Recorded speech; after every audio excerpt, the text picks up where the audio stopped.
ঢুকে সালাম দে। আসসালামু আলাইকুম। আব্দুর রহমান ঢুকে সালাম দে। আসসালামু কইতেছেন নি? আলাইকুম। আব্দুর হিগা কইতে কমপ্লিট করছেন নি? আব্দুর রহমান ঢুকে সালাম দে। আসসালামু আলাইকুম। এখন এই যে মাওলানার এটা কি বাজার? দিস এই বাজারটার নাম কি বাজার? মারানা বাজার। এই মাওলানার বাজার থেকে পেট্রোল পাওয়া যাবে? জি। পেট্রোল বোতল নিয়ে আসো, 5 বোতল নিয়ে আসো। আনলে আমার বলবা। আনছো? আনছি। ওদের গায়ে মাখো, ওদের 21 জন নেই না 22 জন হয়েছে এখন? আমি মিলি 22 জন। তোমার মা সহকার 22 জন। হুম। এদের 22 জনের গায়ে তেল ঢেলে দাও। এদের 22 জনের গায়ে পেট্রোল ঢেলে দাও। এরপরে এবার আবার কোরআনের আয়াত দিয়ে আগুন ধরে যাও। যাও। যাও। যাও। যাও। যাও। যাও। যাও।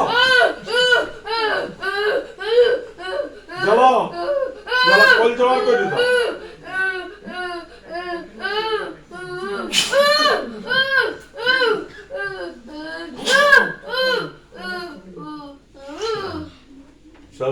ভাইরা কোরআন এমন ক্ষমতা, ওদের গায়ে আগুন জ্বালার কোরআন যেন কোনো ব্যাপারে না। আলহামদুলিল্লাহ, আল্লাহ দরবার লাখ কোটি শুকর আদায় করি। আমি বারবার বলি, আপনার হিন্দু থেকে কোনো তাবিজ দিবেন না। যারা কুফরি করে যে বড্ডা বড্ডা হুজুর, এগুলি সিটিং। বড্ডা বড্ডা হুজুর দেখবেন ছবি অঙ্কন করে এরা কুফরি করে বান মারে, এগুলো সিটিং। হলে বাটপার, এইসব বাটপার হলে মোশেক, এটা মুসলমান নয়, এটা মুসলমানের সুরুত। এগুলোর থেকে দূরে থাকবেন। কোনো হিন্দুর তাবিজ ব্যবহার করবেন না, কোনো কাফের তাবিজ ব্যবহার করবেন না।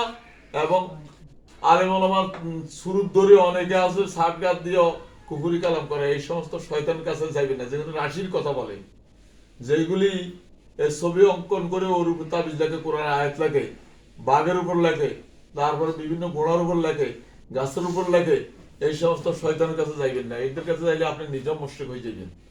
আল্লাহ তাআলা আমাদেরকে হেদায়েত দিয়ে দেখ, আমাদেরকে কোরআনের ছায়াতলে এনে দেখ, আমাদেরকে কোরআন মোতাবেক জীবন গড়ার তৌফিক দান করুন।